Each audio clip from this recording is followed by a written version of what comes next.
down, bullies, blow the man down. To me way, blow the man down. Blow the man down, bullies, blow him away. Give me some time to blow the man down. We went over the bar on the 13th of May. Way, blow the man down. The gallopers jumped and the gale came away. Give me some time to blow the man down. As I was a-walking down Paradise Street, Blow the man down. a saucy young damsel I happened to meet. Give me some time to blow the man down. I says to her, Pallion, how do you do? To me way, blow the man down. Says she, none the better for seeing of you. Give me some time to blow the man down. Oh, sailors as tinkers and tailors as men to me way, blow the man down. And we're all of us coming to see you again. Oh, give me some time to blow the man down. So we'll blow the man up, we'll blow the man down. Me way, blow the man down. We'll blow him away into Liverpool town. Give me some time to blow the man down. Give me some time to blow the man down. Give me time. Give me time. Give me time. Give me time. Give me time to blow the man down. Hello, Ivy here. This week's podcast is entitled A Symbiotic Relationship, Time Up, Episode 82. The invisible contract between the British royal family and the tabloid media via the royal rota. Throughout all three sections of Prince Harry's memoir, Spare, there were two main themes, or threads, running through every chapter. Every incident, or action, or word spoken, which resulted in a negative outcome, always featured either someone or people within the royal family, sometimes via staff members, but all of whom would have been sanctioned to act that way by their particular lead royal, or via the UK tabloid media. Across all the tabloids, there are designated staff who only cover the royal family and no other news within the UK, and are known as the Royal Rota. Some members of the Royal Rota are seen or heard of now and then, but there is clearly a clique that has formed over the years and who are covering the royals every day of every year. Or rather, they were up until 2016. Since 2016, their focus and their income has considerably increased when they include the names of Harry or Meghan, particularly Meghan, in their fairy tales or hate-inciting pieces in their respective rags, with each tabloid writing on average 25 or so tales each day. About the Sussexes, the rest of the royal family combined come nowhere near in popularity or income generation for the tabloids. Hate sells in the UK.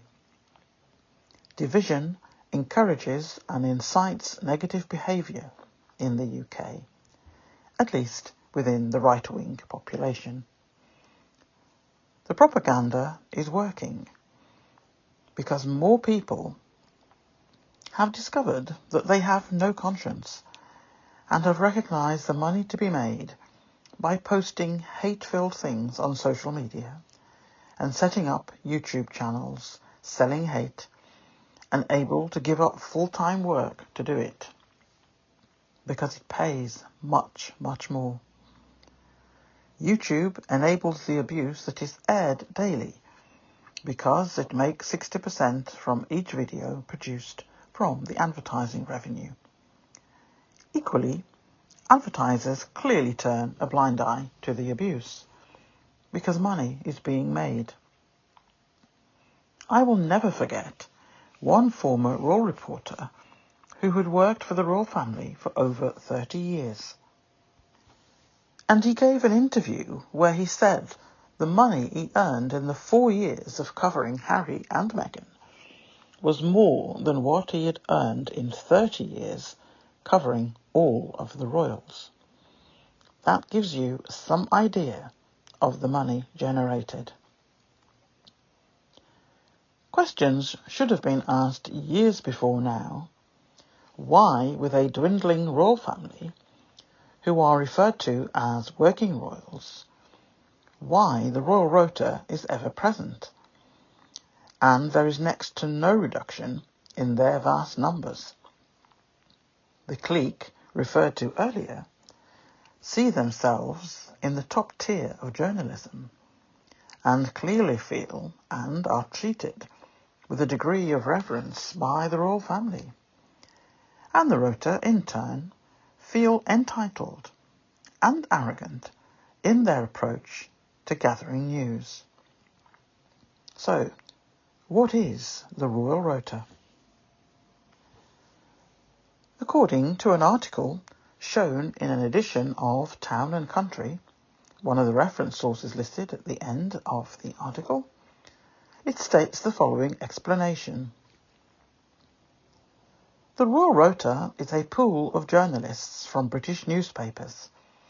As Harry and Meghan explain on their website, the Royal Rota was established more than 40 years ago as a way of giving UK print and broadcast media exclusive inside access to the official engagements of members of the royal family. It was first required in part due to logistical and security reasons. Due to space restrictions and security, it is rarely possible to allow all media who wish to cover a royal engagement equal access to the event. A rota or pool system was therefore introduced. One of the royal reporters, Victoria Murphy, stated in the Town and Country article the following. This system gives journalists from the UK-based national newspapers and broadcasters, it gives them the opportunity to take it in turns to go inside engagements and report on what goes on. They do so on the condition that they agree to distribute the material to other outlets within the Royal Rota system. Additionally, there is usually a spot provided for UK Wire Service, the Press Association. A position for wider media outside events is also usually set up, where several photographers are able to capture arrival and departure images. The core publications in the Royal Rota are the Daily Express, the Daily Mail, the Daily Mirror, the Evening Standard, the Telegraph, the Times, and the Sun. What is the media's invisible contract with British royalty? In an article written by Alex Taylor, a BBC entertainment reporter, on the 11th of March 2021, he wrote, "For decades the motto, never complain, never explain, underpinned British royal life, including its dealings with the press. But the revelations from the Duke and Duchess of Sussex's interview with Oprah have called into question the state of the British monarchy's relationship with the media. Prince Harry spoke of an invisible contract between the royal family and reporters, a world in which orchestrated public exposure is offered, and a level of scrutiny traditionally accepted in return for privacy behind palace gates. Prince Harry has said press intrusion as experienced by his late mother, Princess Diana, played a big part in his decision to step back from royal life. The title of this podcast, as mentioned earlier, refers to a symbiotic relationship, and I have likened this strange unwritten arrangement. No written rules of engagement as such, and in fact, until Harry mentioned it in the Oprah interview, no one had really spoken openly about it. I do recall, a few years ago, one of the clique of royal rota reporters returned from annual leave to discover an entry in the royal family's circular of public engagements that apparently had never appeared there before. He commented that the meetings did take place between some rota personnel and senior royals, but that was never ever quoted in any public document. He was apparently surprised to see it. He was clearly spoken to, as he never mentioned it again. But when Prince Harry mentioned it in 2021, he was treated like the devil incarnate. There has been more than one occasion when the said royal reporter commented openly on something said or done by a senior royal, only to suddenly have a memory lapse a few hours later and declare that he had made a mistake. I don't recall him referring to a memory lapse or mistake, but he certainly went quiet on the topic. And I did not hear about it again until Prince Harry mentioned it. The key words to remember here is orchestrated public exposure is offered, really meaning positive orchestrated public exposure. Note this exposure is offered and implies it is not guaranteed. It's clearly a quid pro quo arrangement. Each gives the other something they need, and then they are even. If it does not occur, then the risk is that the same media team solely reporting on the British royal family can and may well run the odd, not-so-positive story, or stories, if the British royal family ever fall down on their side of the arrangement. People with observation skills and common sense always knew that there was some kind of arrangement going on, but it was only when this royal reporter returned from leave and saw one date in the circular that would not normally be made public, his shock led him to talking about it on social media platforms. These discussions often took place over a lunch and drinks, and all manner of conversations which officially never took place. One such event took place recently, where a number of celebs, in inverted commas, and reporters and the senior royal met over lunch, as one does. All came away with goodie bags of top quality food items. One such event took place recently, where a number of celebs, in inverted commas, and reporters and the senior royal met over lunch, as one does. All came away with goodie bags of top quality food items. The optics of that in a country where the use of food banks has increased, and in recent months some people have to choose between turning on the heat or buying food to cook and feed their families. Within days and weeks of that simple lunchtime get-together, the number of the celebs who attended felt so overcome with the need to share how terrible certain TV networks were, to portray certain members of the British royal family in a certain way, and how simply marvellous, dear, a particular senior royal is, etc., etc., etc. We are supposed to believe that it was a mere coincidence. And anyway, it was the opinion of the celebs, not the royal who was hosting. Some honour badges already. In other words, some have had their OBE, MB, or whatever they're called. And there is no doubt whatsoever that all those who spoke out will either get a higher award or receive one for the first time. Services and all that. The Sussexes were vilified, but like every single thing that was said in the Oprah interview, most of which was said by Harry, but as per usual, tabloids blamed every statement as a lie and that it was spoken by Meghan only.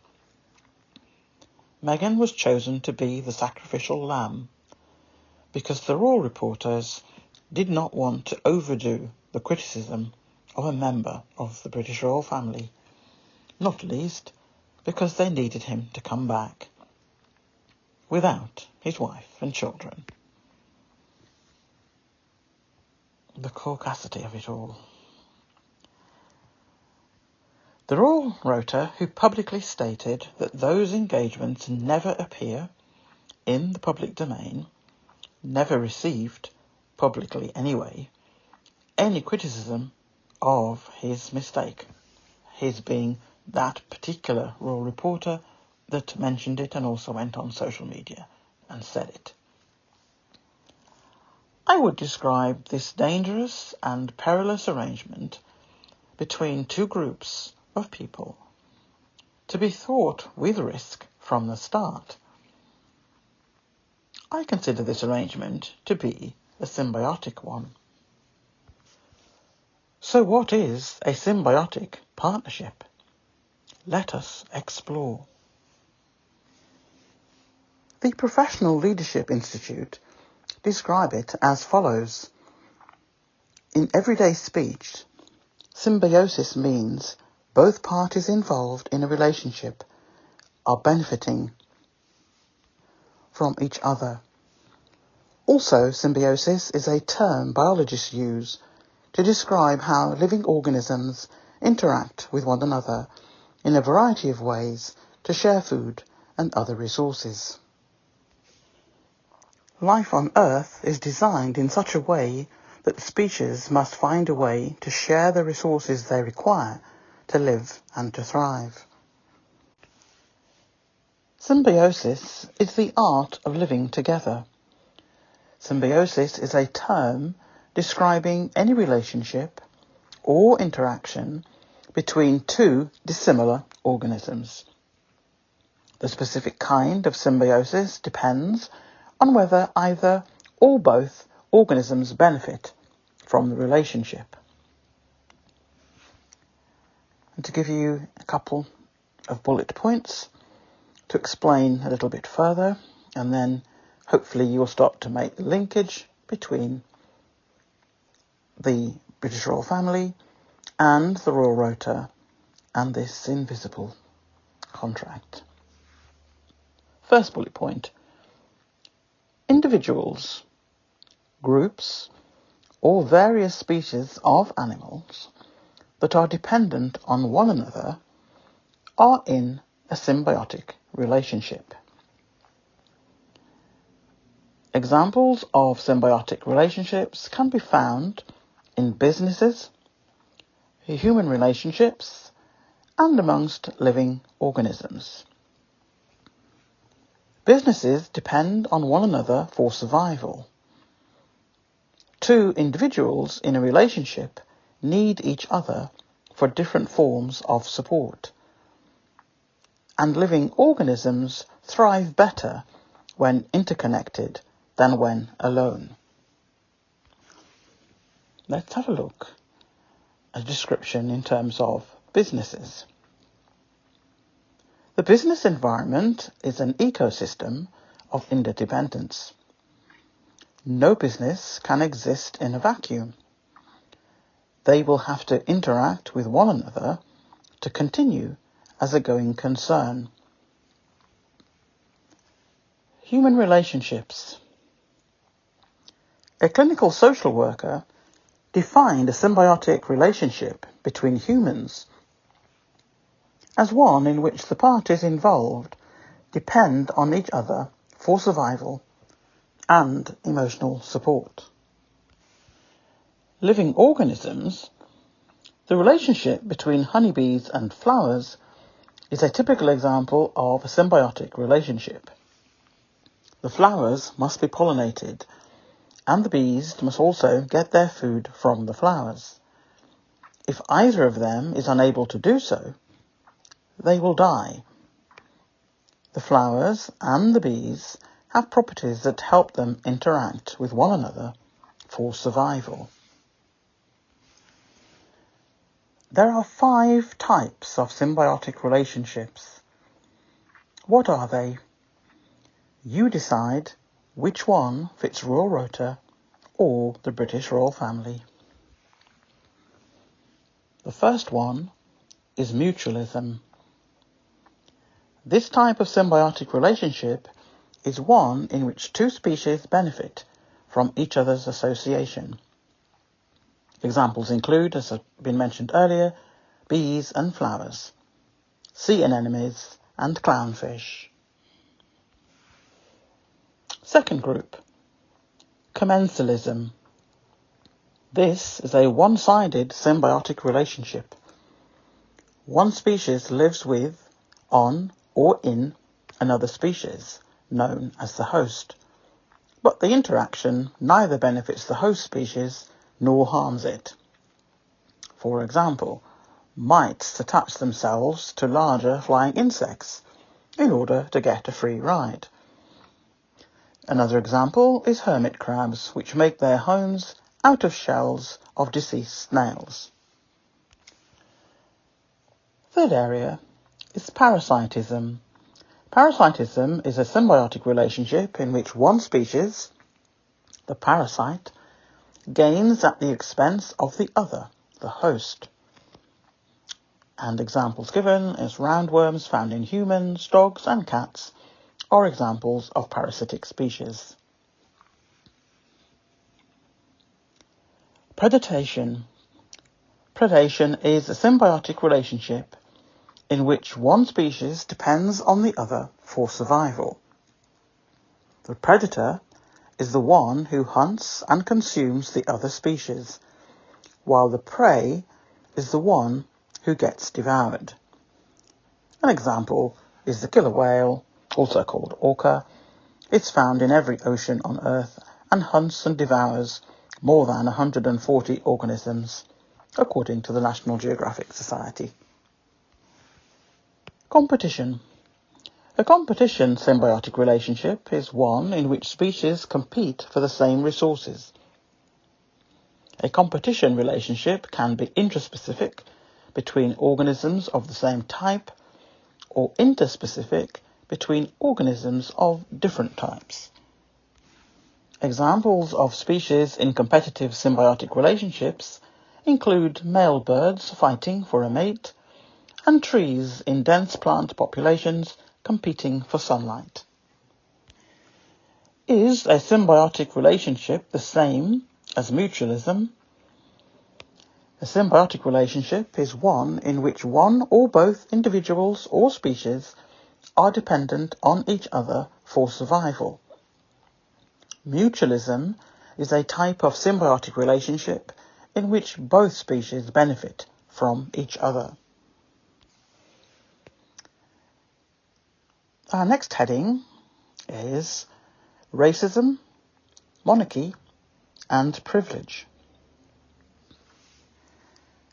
It's not the first time that a royal has been turned into a soap opera. What makes the Duchess different, though, is that she's black. Much of the discussion of her blackness has been of the nudge-nudge, wink-wink type from the Daily Mail's Harry's Girl is almost straight out of Compton story, to Rachel Johnson's description of the Duchess's exotic DNA. And then there have been the straightforward racist trolls on social media, such as Facebook and Twitter and others. The real impact of Meghan Markle has been less on reactionaries and racists than on liberals and progressives, many of whom have seemingly forgotten, or at least conveniently set aside, their understanding that there is nothing progressive about a monarchical system, whoever may be part of it. From the moment it was announced that Harry and Meghan were to wed, there has been a stream of claims that a black royal will transform race relations in Britain, and that the couple's social liberalism will turn the royals into potential allies in progressive struggles. There is a certain irony in so many being so alive to every nuance of white privilege, but seemingly so blind to the privilege that flaunts itself through the hereditary monarchy. Making inherited privilege more diverse is hardly a step forward in the battle against racial inequality, or indeed against climate change. The reference source for the above, and much more, is listed at the end of the article. Why is the British press considered to be the worst in the world? This is a short extract from an article written by Jim Waterson, media editor for The Guardian, in April 2018. From the data I have seen, it has not changed for the better. I will try to find a more up-to-date set of figures and see if the UK press have improved or not. It is clear to most people that self-regulation in the media industry is not working. The fact that the content continues to be so toxic, and that lives have been lost or ruined as a direct result of press conduct. I believe that the type of regulatory body and the systems and processes of that regulatory framework needs to be tougher than it is now. Correct regulation and measurement and sanctions, where needed, will probably move the UK further down the list rather than improve it. The idea that it feels hard done to now, with the kind and depth of toxic rhetoric and hate-inciting content, explains why the existing regulator and the newspaper barons want the existing system to stay. Hate and division sells, and that is the bottom line for them. The extract from the article is as follows. The UK has one of the worst environments for press freedom in Western Europe, according to a global ranking that places Britain below the likes of Uruguay, Samoa and Chile, for restrictions on reporters as they seek to hold power to account. Reporters Without Borders is an organisation which campaigns for journalistic freedoms, said the UK ranked 40th out of 180 countries on its annual World Press Freedom Index, leaving it ranked between Trinidad and Tobago and Burkina Faso. There is much more in that article in the reference sources. Let's have a look briefly. Again, more details in the references, but just to give you an idea of what it contains. Why the British press is threatened by Meghan. Taking a quote from one of the reference sources below, Harper's Bazaar, is this one. What is so seemingly offensive to the British press, and at least some of the British public, is Meghan's independence and desire to control her destiny in the public eye. End of quote. Harper suggested it was because she was used to having control because she was a celebrity. I would argue that was not the reason at all. It is because Meghan knows her worth and values herself and has the intelligence to know when people are trying to use her for their own motives, whether that be in the world of television or film, or within the British royal family and its arrangement with the royal rota. Meghan clearly recognised the game that was being played for everyone's benefit but hers, and worse than that, there was no concern to the damage to her mental health whilst they fed from her in a weakening state. The Harper's Bazaar headlines said it all. I recommend that you take the time to read that particular article, and the headline is as follows. Nothing is more threatening to the British press than a black woman in control of her story. The obsession with Meghan Markle is a reminder that media outlets anywhere save their most antagonistic portrayals for women everywhere, often punishing those who attempt to own their own narratives. End of quote. And the last section of this podcast, and also within the article, is called Was It Worth It? Interest in the British royal family has reduced considerably over the last 40 years. Support for the British royal family has equally dropped over that period. 70% of the support for the British royal family is from people aged 65 and above.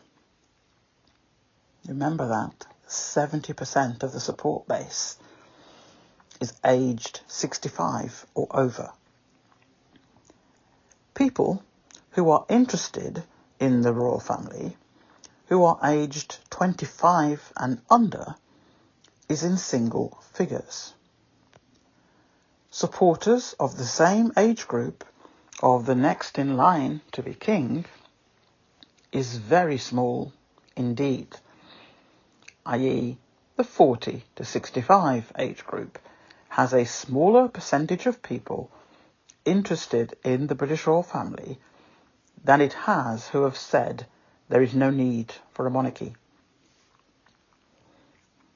With that in mind, not only is there going to be a regular reduction in supporters over 65 years of age due to natural processes, there are insufficient supporters below that age group to make having a monarchy viable or necessary. All that is happening now is putting off what is inevitable. The biggest and most valuable asset the royal family had, which would have secured its future for many decades, was Harry and Meghan. But fragile egos and racism and classism took over. And now the UK is left with the remnants of a monarchy, which is past its use-by date and is completely out of touch with the requirements of a modern monarchy, if there had to be one for a few more years. The global audience attracted since 2016 has all but disappeared because of the treatment of Meghan in particular, and the Commonwealth have woken up as to the true opinions of the British royal family about people of colour. Photo opportunities with black people now is too little, too late, and is the most insincere, insipid, forced public relations by an organisation and its staff who should know better. The British royal family and the right-wing tabloids cannot erase the abuse over the years. The tabloids have fallen, and people have died or come close to dying, and many are still living with the mental health issues created by being on the receiving end of tabloid abuse of power. Self-regulation will never work whilst money can still be made. That requires legal intervention, and in the case of Meghan and Harry and their children, international law will look at this one day, and they will look at the treatment of a USA citizen on UK soil for 3 years, and the continued abuse, the abusive actions on USA soil since. The invisible contract is no longer invisible, but it appears worthless from an outside person like myself looking in. Unless the Royal Rota are prepared to run articles for months on end, like they continue to do with Meghan and Harry, they won't earn anywhere near what they have been raking in since 2016, because the level of interest in the 7 supposed saviours of the British royal family is on life support status, and as for the rest of the taxpayer welfare recipients, all of them, combined with the 7 saviours, would not even put food on the table for all of the Rota. They are dull. They are, however, a few serious activities that are far from savoury and could fill those papers for a couple of years or so, that you all choose to ignore because of the invisible contract. But I would suggest that after chasing the jewels in your media crown out of the country and causing the near death of Meghan and her unborn child, and the death of another unborn child due to UK media cruelty, I feel very strongly that some individuals should be held to account for their part in that disgusting and evil behaviour. Hiding behind a press badge is not protection, and stating that you were doing your jobs is also not an acceptable argument. You all have personal responsibility, and all of you earned money from TV interviews and books and articles. You should be personally liable, not your employer. The employers can, and hopefully will be taken to task in other ways. There are and have been members of the British royal family who have been involved in, or suggested that they could have been involved in, heinous activities. But because of your invisible contract, you all asked for other stories on members of the British royal family, by way of payment for not writing about the others. Well, that invisible contract is worthless if the others do not earn you money. That is your justification for playing the hunter and prey game with the Sussexes and ignoring the rest of the British royal family. The end is inevitable for the monarchy, and there is no need right now to have the number of people that on paper exist in the Royal Rota. There is definitely no need for the avaricious clique who have fed from the gravy trough for too long, and who believe that they are celebrities in their own right. Why does it need so many of you to write about 7 people who the public are not interested in or do not like.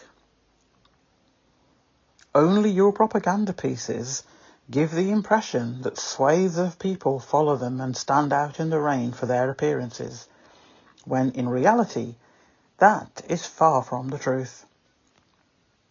The multitudes of new supporters the UK monarchy attracted by having Harry and Meghan as part of that family have all, and I mean all, left with them. We have returned to having zero interest in what the British royal family does from day to day. But it is comical to hear about the regular PR fails.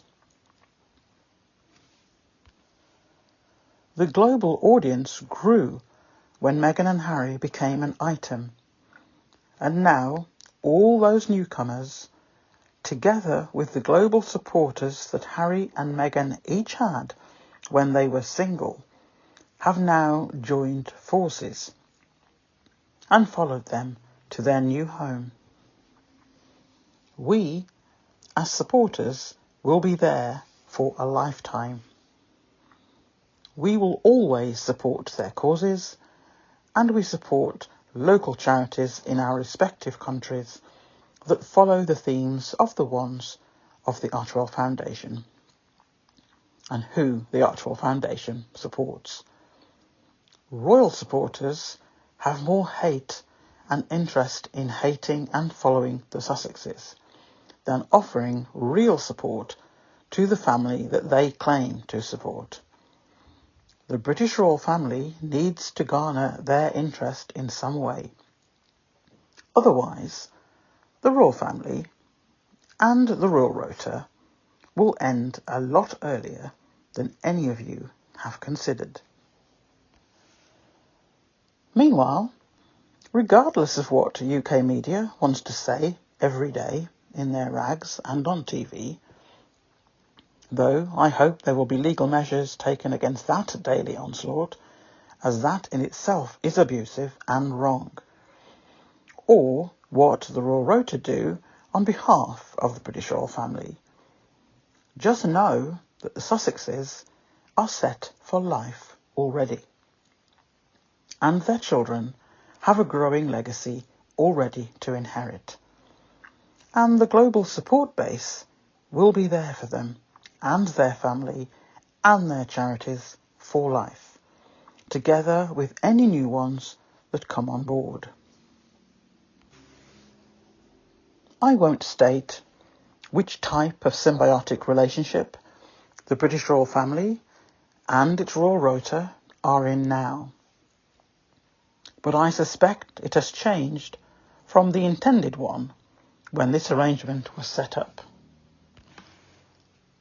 I would like all the readers and listeners to the podcast to make up their own minds by the information given here, and the reference sources below are a good starting point to explore the information. I am clear in my mind about the state of that visible contract and the kind of future for both groups. I will end by saying this: hate ultimately will destroy its hosts. Love will always win. That's it for another week. Speak to you all in the comments on Sunday night and during the following week. Speak to you soon. So it's bye from me. Bye from Ivy. Bye.